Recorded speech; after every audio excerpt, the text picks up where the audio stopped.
مجھ کو بچا یا رب، مایوسی کی تاریکی سے مجھ کو بچا یا رب، ایک نور کے بالے میں مجھ کو تو کھڑا کر دے، ایک نور کے بالے میں مجھ کو تو کھڑا کر دے۔ آج مسلمانوں کی حالت یہ ہو چکی ہے، آج ہماری تصویر دنیا کے اندر ایسی بنی ہوئی ہے کہ آج دنیا کے اندر جہاں بھی اسلام اور مسلمانوں کا نام آتا ہے، آج مسلمانوں کی پہچان جہالت، غربت، ذلت اور رسوائی کی تصویر بنی ہوئی ہے۔ میرے بھائیو، مغربی طاقتیں، اپنے آپ کو عالمی رہنما قرار دینے والے مغربی طاقت آئے دن مسلمانوں کو نئے نئے اصطلاحات سے بھی نوازتے رہتے ہیں۔ جب ترقی شروع ہوئی تو سب سے پہلے مسلمانوں کو جن اصطلاح سے نوازا گیا، سب سے پہلے مسلمانوں کو بنیاد پرست قرار دیا گیا۔ جب کچھ اور ترقی ہوئی تو پھر مسلمانوں کو انتہا پسند قرار دیا گیا۔ جب اور ترقی ہوئی تو آخری حربے کے طور پر انہوں نے مسلمانوں کو دہشت گرد کہنا شروع کر دیا۔ میرے بھائیو، آج حالت یہ ہے کہ ہر وہ مسلمان جو اپنے دین پر عمل کرتا ہو، جو اس اللہ رب العالمین کے بنائے ہوئے اس دین پر عمل کرتا ہو، اس دین کے قوانین کو دنیا پر نافذ کرنا چاہتا ہو، آج اسے دہشت گرد کہہ کر کے بدنام کیا جا رہا ہے۔ آج اپنے حق کے لیے مسلمانوں کو آواز اٹھانا بھی دہشت گردی بنا ہوا ہے، اپنے حق کے لیے لڑنا بھی مسلمانوں کے لیے دہشت گرد ہو گیا ہے، کیونکہ آج دنیا والوں نے مسلمانوں کی جو تصویر پیش کر رہی ہے، آج دنیا والوں کو یہ باور کرایا جا رہا ہے کہ اگر دنیا کی امن و سلامتی کے لیے، دنیا کی امن کے لیے اگر کوئی قوم خطرہ ہے تو وہ مسلمان ہے۔ آج پوری دنیا میں یہ تصویر بنی ہوئی ہے۔ میرے بھائیو، دنیا میں جہاں بھی اسلام اور مسلمانوں کا نام آتا ہے تو ایک ہی تصویر بن کر کے ابھرتی ہے، اور وہ ہے دہشت گردی۔ صرف ہم ہی نہیں، ہمارے ذات تک یہ سلسلہ نہیں رہا، ہمارے مدارس، ہمارے مساجد، ہمارے مکاتب بھی اغیار کی نظروں سے محفوظ نہیں رہے۔ آج وہ مدرسے، وہ معصوم مدرسے جہاں قال اللہ اور قال رسول کی صدائیں گونجتی ہیں، آج ان مدرسوں میں سروے کرایا جا رہا ہے، ان مدرسوں کو دہشت گردی کا اڈا کہہ کر کے ان مدرسوں کے سروے کرائے جا رہے ہیں جہاں قال اللہ اور قال رسول کی صدائیں گونجتی ہیں، جہاں اللہ کے نبی صلی اللہ علیہ وسلم کے اخلاق و کردار کی تعلیم دی جاتی ہے، جہاں عدل اور انصاف کے بہترین مثال سکھائی جاتی ہے، آج ان مدرسوں کو دہشت گردی کا اڈا قرار دیا جا رہا ہے۔ میرے بھائیو، تاریخ گواہ ہے کہ ہمارے نبی صلی اللہ علیہ وسلم نے اخلاق اور کردار کا وہ بہترین نمونہ پیش کیا ہے، وہ بہترین مثال پیش کی ہے کہ آج تک دنیا والوں نے وہ مثال پیش نہیں کر سکی۔ اور اللہ کی قسم، اگر اس دین کی تعلیم، اگر میرے نبی کی بتائی ہوئی تعلیمات کو اگر دنیا کے اندر اگر پھیلا دی جائے، دنیا میں نافذ کر دی جائے تو پوری دنیا امن اور سکون کا گہوارہ بن جائے، پوری دنیا کے اندر عدل اور انصاف قائم ہونے لگ جائے۔ آج وہ مدرسے جہاں اللہ کے نبی صلی اللہ علیہ وسلم کی بہترین اخلاق اور کردار سکھائی جاتی ہے،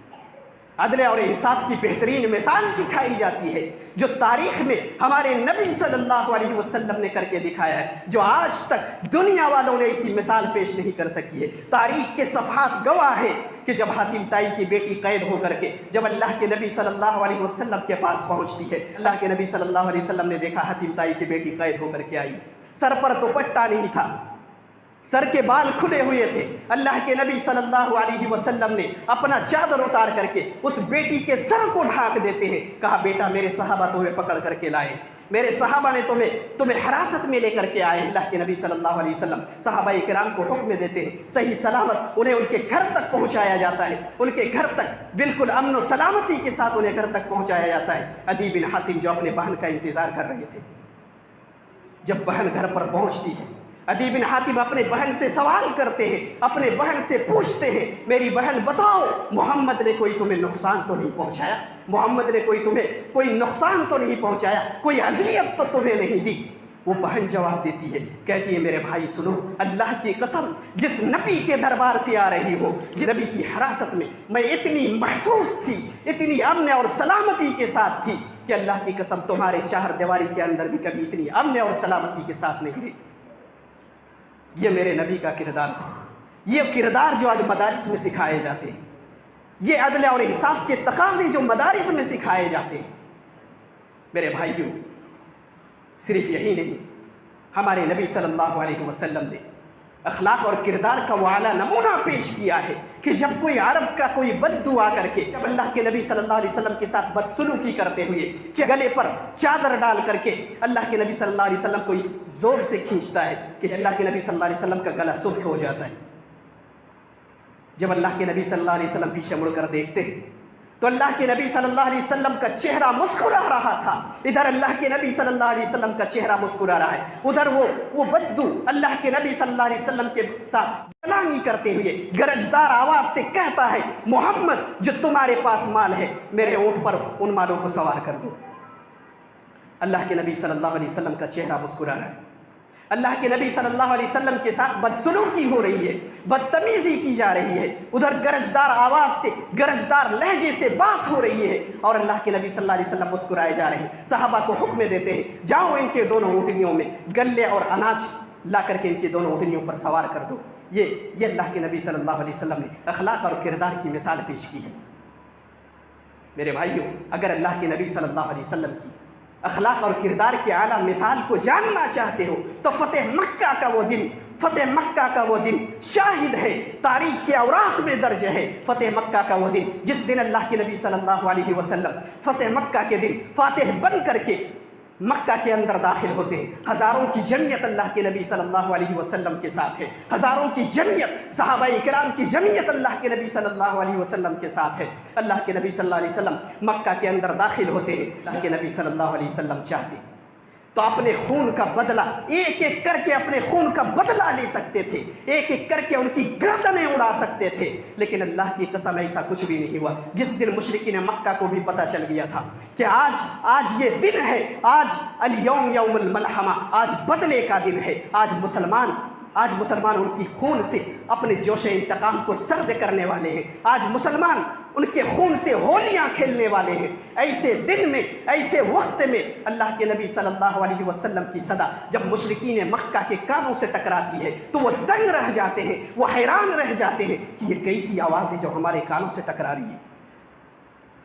اللہ کے نبی صلی اللہ علیہ وسلم صدا لگاتے ہیں، اللہ کے نبی صلی اللہ علیہ وسلم کی آواز مشرکین مکہ کے کانوں سے ٹکراتی ہے، اللہ کے نبی صدا لگاتے ہیں، لا تثریب علیکم اليوم واذهبوا انتم الطلقاء۔ اللہ کے نبی صلی اللہ علیہ وسلم کہتے ہیں، مکہ والو سن لو، جاؤ تم سب کے سب آزاد ہو، آج تم سے کوئی بدلہ نہیں لیا جائے گا۔ وہ لوگ جنہوں نے اتنی اذیت اور اتنی پریشانیاں دی، اس قدر ظلم اور ستم کے پہاڑ ڈھائے کہ اللہ کے نبی صلی اللہ علیہ وسلم صحابہ کرام ہجرت کرنے پر مجبور ہو گئے، گھر بار چھوڑنا پڑا، اپنے دوست و احباب سے جدا ہونا پڑا، اپنے وطن عزیز سے جدا ہونا پڑا۔ ان لوگوں کے ساتھ اللہ کے نبی صلی اللہ علیہ وسلم یہ معاملہ پیش کر رہے ہیں۔ یہ کردار ہے، یہ کردار کی اعلیٰ مثالیں جو مدارس میں پڑھائے جاتے ہیں، جو مدارس کے اندر سکھائے جاتے ہیں، وہ مدارس جن کو آج دہشت گردی کا اڈا قرار دیا جا رہا ہے۔ بڑی افسوس کی بات ہے میرے بھائیوں، دنیا بھی جانتی ہے کہ مسلمان جس تعلیم کو سیکھ رہے ہیں وہ تعلیم دہشت گردی کی تعلیم نہیں دیتا ہے۔ اسلام امن اور شانتی کا مذہب ہے، اسلام امن اور سلامتی کی دعوت دیتی ہے، لیکن آج مسلمان چونکہ اتنے کمزور ہو چکے ہیں کہ آج ہماری کمزوری کا فائدہ اٹھا کر کے آج ہمارے خلاف محاذ کھولا جا رہا ہے۔ یہ سارا نتیجہ جو آج دیکھنے کو مل رہا ہے، یہ آج علم و فن کے میدان میں اسلامی تعلیمات سے دور ہونے کا نتیجہ ہے۔ علم و فن کے مہارت سے جو ہمارے اسلاف کے اندر ہوا کرتی تھی، علم و فن کے میدان میں، تحقیق اور جستجو کے میدان میں پیچھے ہٹنے کا نتیجہ ہے، دیگر اقوام عالم سے پیچھے رہنے کا نتیجہ ہے۔ میرے بھائیوں، اس لیے اللہ کے نبی صلی اللہ علیہ وسلم نے آج سے 1400 سال پہلے ہی علم کی اہمیت کو اجاگر کرتے ہوئے، علم کی اہمیت کو بیان کرتے ہوئے اللہ کے نبی صلی اللہ علیہ وسلم نے کہہ دیا تھا اور کہا تھا، طلب العلم فریضۃ علی کل مسلم، کہا تھا مسلمانوں، ہر مسلمان پر، چاہے کوئی مرد ہو چاہے کوئی عورت ہو، ہر ایک کے لیے علم حاصل کرنا فرض قرار دیا تھا۔ اسلام نے تو اسی دن علم کی اہمیت ہمارے لیے بتلا دی تھی۔